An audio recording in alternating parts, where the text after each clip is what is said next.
बहुत बहुत स्वागत है हमारे इस यूट्यूब चैनल में। तो आज मैं चैप्टर स्टार्ट करने जा रहा हूँ ट्वेल्थ मैथ का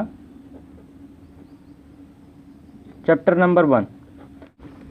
चैप्टर नंबर 1 जो हमारा है वो है संबंध और फलन। संबंध और फलन को हमें समझने के लिए पहले हमें समझना पड़ेगा आखिर समुच्चय क्या होता है। हमने क्लास 11 में भी पढ़ा है कि समुच्चय क्या होता है। अगर आपने नहीं पढ़ा है तो कोई बात नहीं है, इसमें आप बहुत ही अच्छे तरीके से समझ जाओगे कि आखिर क्या होता है। ये वीडियो आप 11 वाले भी देख सकते हैं और 12 वाले भी देख सकते हैं। तो और ये वीडियो जो है NCERT से है। NCERT से सारे क्वेश्चन हल कराए जाएंगे और इसमें कुछ बहुत सारे और भी क्वेश्चन हो सकते हैं जो बोर्ड एग्ज़ाम में आने वाले हों, तो यहाँ से अच्छे तरीके से आप तैयारी कर सकते हैं। तो मैं बताने वाला हूँ आज समुच्चय। देखो समुच्चय मतलब सेट्स क्या होता है। जैसे कोई मान लो हमारे घर में बहुत सारी वस्तुएं होती हैं, मान लो हमारे घर में वस्तुएं हैं बहुत सारी, जैसे सब्जी होती है बहुत सारी, क्या होती हैं, गाजर, और मान लो ऐसे गाजर और टमाटर तो होती हैं। क्या ये सब सारी सब्जियां होती है। तो हम ये क्या कहेंगे, ये बहुत सारी क्या हैं, सब्जियां हैं, अनेक प्रकार की सब्जियां हैं। जो सब्जियां हैं ये क्या हो गई। अब हम मान लो कह दें, ये हम इसमें कहेंगे हम गाजर, मूली, आलू, टमाटर, तो कहेंगे नहीं, कहेंगे इसमें सब्जियां हैं। तो सब्जियां हैं मतलब कितनी सब्जियां हैं, 4 सब्जियां हैं। तो देखो इन सब्जियों को क्या करते हैं, मैथ में ब्रैकेट लगाते हैं। क्या ये वाला कोष्टक वाला ब्रैकेट। तो इसमें लिखेंगे गाजर, मूली, आलू और टमाटर, ठीक, और ब्रैकेट को कर देंगे क्लोज, मतलब बंद कर देंगे। तो यहाँ पर जो हमारी हैं तो हम कहेंगे क्या ये सब्जियां हैं, सब्जियां हो गई। क्या हो गई ये, अब ये हो गई सब्जियां। तो सब्जियां मतलब क्या हुआ, ये समूह है, ठीक, समूह। और इसी जो ये जो सब्जियां हैं इनको हम क्या कहेंगे, समुच्चय। अब इसको सुपरिभाषित कर दें कि क्या है, सब्जियों का समूह है, सब्जियों का समूह है, तो इसे हम कहेंगे समुच्चय। और ये समुच्चय है, समुच्चय मान लो ये A है, क्योंकि समुच्चय को जो है अंग्रेजी वर्णमाला के बड़े अक्षरों द्वारा व्यक्त करते हैं इसे। तो देखो यहाँ पर सब्जियाँ, आप सब्जियों का समूह कहेंगे तो क्या हो गया, एक समुच्चय हो गया। और इसमें जो सारी वस्तुएं हैं इनको हम कहते हैं अवयव। क्या कहते हैं, अवयव। ये अवयव, ये अवयव, ये अवयव, और ये हमारा क्या है, समुच्चय है। तो क्या कह रहे हैं, वस्तुओं के सुपरिभाषित समूह को समुच्चय कहते हैं। अगर वस्तुओं का कोई समूह है उसे हम सुपरिभाषित कर दें कि हाँ ये सब्जियों का समूह है, ये है तो समूह, लेकिन इसे हम क्या कर दें, सुपरिभाषित कर दें, तो इसे हम क्या कहते हैं, समुच्चय कहते हैं। वस्तुओं के सुपरिभाषित समूह को समुच्चय कहते हैं, कोई भी है। और इसे हम क्या कहते हैं, उदाहरण के लिए मान लो हमारा क्या है, अब दूसरा ले लें, मान लो सेब, संतरा, अनार, तो ये हमारा क्या है, एक समुच्चय है। और ये क्या है, फल है, ठीक। अब इसको हम कहें क्या, सुपरिभाषित कर दें, फलों का समूह, फलों का समूह, फलों का समूह। अब हम इसे सुपरिभाषित कर दिए तो बराबर क्या हो गया, सेब, संतरा और अनार। इसमें हमें ये क्या हो गया, हमारे एक क्या हो गए, ये हमारे हैं एक समुच्चय है और इन्हें कहते हैं अवयव। कहते हैं अवयव। और इसे क्या कहते हैं, इसे व्यक्त क्या करते हैं, इसे अंग्रेजी वर्णमाला के बड़े अक्षरों द्वारा व्यक्त करते हैं। तो अंग्रेजी और इनके अवयव को छोटे अक्षरों द्वारा व्यक्त करते हैं। तो मान लो ये हमारा फलों का समूह जो है बड़े अक्षर A द्वारा व्यक्त करते हैं, तो इनके अंदर के अवयव को मान लो हम सेब क्या किए, फलों को मान लो सेब को क्या A द्वारा व्यक्त कर दिए, और संतरे को हम B द्वारा और अनार को A द्वारा व्यक्त कर दिए। तो हमारा ये मैथ की भाषा में एक क्या हमारा है, ये एक समुच्चय है और इनको हम क्या कहेंगे, अवयव कहेंगे। तो इसी तरह से हम जो है मैथ में लिखते हैं। अब देखो हम समझेंगे क्रमित युग्म क्या होता है। देखो क्रमित युग्म, आप युग्म से समझते ही होंगे, दो जोड़ी, जोड़ी जो होता है, दो जो होता है उसी को क्या कहते हैं, युग्म कहते हैं। युग्म मतलब जोड़ी। और क्रम से बनाना है, क्रम से अगर बनाओ और युग्म बनाओ तो क्रमित युग्म मतलब क्रम से कोई भी युग्म बनाते हो तो उसे कहते हैं क्रमित युग्म। जैसे मान लो हमारा कोई समुच्चय है ए और बी और सी, ये उनके अवयव हैं। समुच्चय ए है मान लो, और समुच्चय बी है मान लो 1 2 और 3। ठीक, अब इनको हमें क्या करना है, क्रम से युग्म बनाना है। देखो क्या करेंगे, इनका हम क्रमित युग्म बनाते हैं। देखो यहाँ का हम 1 लिए, ठीक। देखो अब समुच्चय क्रमित युग्म कैसे बनाएंगे, ए का 1 से ए 1 और ए का 2 से ए 2 और ए का 3 से। तो ये हमारा इस तरह से क्या बनता है, ये क्रमित युग्म बनता है। ऐसे ही हमारा क्या है, ये क्रमित युग्म।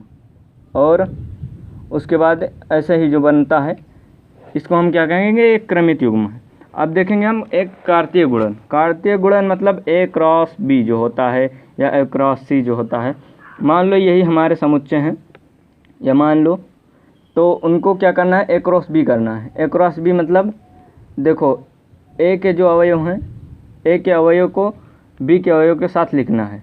तो पहले A1 और A2 और A3, ठीक। उसके बाद B1 B2 B3, ठीक, और यहाँ पर लगा देंगे कॉमा, और B, और उसके बाद अब क्या है C1, ठीक, और C2 एंड C3, और इस बड़े वाले मंझले ब्रैकेट को कर देंगे क्लोज। तो ये हमारा क्या हुआ, ये क्रमित कार्तीय गुणन। कार्तीय गुणन मतलब ऐसे ही होता है, जो ए क्रॉस बी होता है वही हमारा क्या है, कार्तीय गुणन। इस तरह से हम करते हैं। अब हमारा जो मेन है, मतलब मेन टॉपिक जो है हमारा संबंध। अब हम देखेंगे संबंध क्या होता है। जहाँ तक देखा जाए तो हम संबंध से परिचित हैं। संबंध मतलब जैसे हमारा बहुत सारा घर में रिलेशन होता है, जैसे भाई बहन का संबंध होता है, बहन का होता है, और माता पिता का होता है। इसी तरह के संबंध जो होते हैं, इसी संबंध की बात की जा रही है। पर यहाँ पर मैथ के लैंग्वेज में हम समझेंगे। तो मैथ के लैंग्वेज में कैसे, जैसे देखा जाए यहाँ पर लिखेंगे, माना ए व बी दो अरिक्त समुच्चय। समुच्चय से आप परिचित हो चुके हैं, अरिक्त समुच्चय हैं। तब आर ए से बी में संबंध क्या संबंध है, किस तरह। तो अब किस तरह संबंध है, आर उप समुच्चय ए क्रॉस बी। देखो इसे हम जो है, ये जो है हम इसे कहेंगे उप समुच्चय। समुच्चय इसे आप याद रखना, इसे हम कहेंगे उप समुच्चय, ठीक। तो यहाँ पर हमारा क्या है जो हम लिखे हैं, अब इसे हम समझते हैं। माना ए और बी दो समुच्चय हैं। देखो माना ए और बी दो समुच्चय हैं। दो समुच्चय मान लो ये और ये है, ठीक। 1 2 3 ए बी सी। अब ये ए है और ये बी है, और 1 2 3, ये 1 ये 2 ये 3। इसका इससे रिलेशन है, इसका इससे रिलेशन है, और इसका इससे रिलेशन है।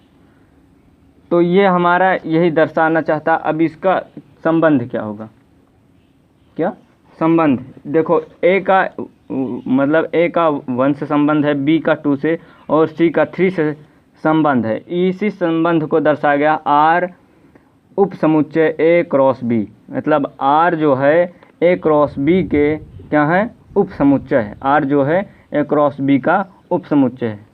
देखो मान लो यहाँ से हम क्या कार्तीय गुणन करें, ए क्रॉस बी कर रहे हैं, तो ए इंटू 1 और ए इंटू 2 ए इंटू 3 और बी इंटू 1, ऐसे हमारा होगा बी इंटू 2 और बी इंटू 3।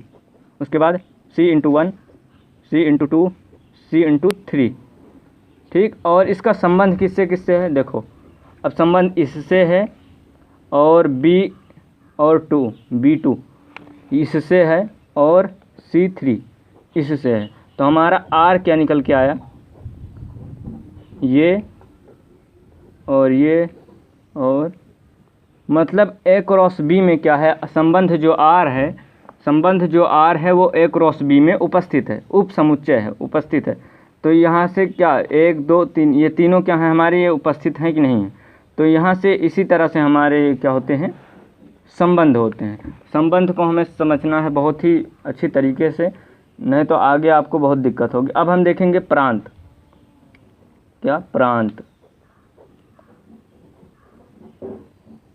डोमेन।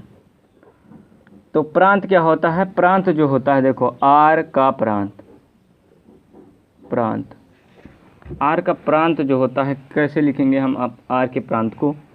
आर का प्रांत जो होता है वो ए, किस तरह से ए इंटू ए होता है, कैसे होता है, ए बी, ये इसे हम कहते हैं बिलोंग टू आर। बिलोंग मतलब उपस्थित है। अब इसे कैसे समझते हैं, देखो मान लो कोई अवयव है, इसी को मान लो कि ये हमारा क्या है, अवयव है, और ये हमारा, इसी को हम मान ले रहे हैं, ठीक। ये हमारा क्या है, एक अवयव है। देखो ये है और ये है, और इसमें लिखा है आर का प्रांत क्या होगा, A such that A comma B belong to R. मतलब ए है और प्रांत जो है ए है और किस प्रकार से है, ए का जो है बी से संबंध जो होता है, जैसे हमारा मान लो ए है और ए का जो संबंध है, तो ए के समस्त अवयव, ए में जितने अवयव हैं, ए के जो जितने अवयव हैं, ए के समस्त अवयव जो बी से, ये जो हमारा बी है, बी से जितने जो है संबंध रखते हैं, उन्हीं को क्या कहते हैं, हम प्रांत कहते हैं। जैसे ए के अवयव जो हैं, हमारा आर का प्रांत क्या होगा, प्रांत देखो प्रांत क्या होगा, इस संबंध में प्रांत क्या होगा कि जो ए के अवयव जितने हैं जो बी से संबंध रखते हैं, इसमें तीनों अवयव बी से संबंध रख रहे हैं, तो ए बी सी ये हमारा क्या हो गया, प्रांत हो गया। मतलब ए के सभी अवयव जो बी से संबंध रखते हैं वो हमारे क्या कहलाते हैं, प्रांत कहलाते हैं। अब देखेंगे हम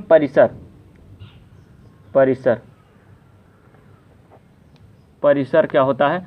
देखो परिसर को भी बहुत ही आसानी से समझ लो कि बी के समस्त अवयव, यानी कि बी के समस्त अवयव जो ए से संबंध रखते हैं उन्हें क्या कहते हैं, आर का प्रांत परिसर कहते हैं। तो बी में तीनों ही संबंध रख रहे हैं, तो 1 2 3, तो ये हमारा क्या है, एक परिसर मतलब बी के जो समस्त अवयव हैं वो ए से जो संबंध रखते हैं उनको, और जो संबंध नहीं रखेंगे, मान लो यहाँ पर हमारा 2 अवयव है 1 2 3 और 1 2 3 4, ठीक समझ लो, और ए है जो ये हमारे दोनों संबंध रख रहे हैं, 2 जो 2 से और 3 जो है 4 से, तो इसका आर का ये क्या होगा, अरे प्रांत क्या होगा, प्रांत क्या होगा, केवल 2 और 3 होगा, क्योंकि 2 ही 3 जो हैं 2 से वो बी से संबंध रख रहे हैं। और इसका परिसर जो होगा, परिसर हमारा क्या होगा, परिसर हमारा होगा 2 और 4 ही होगा,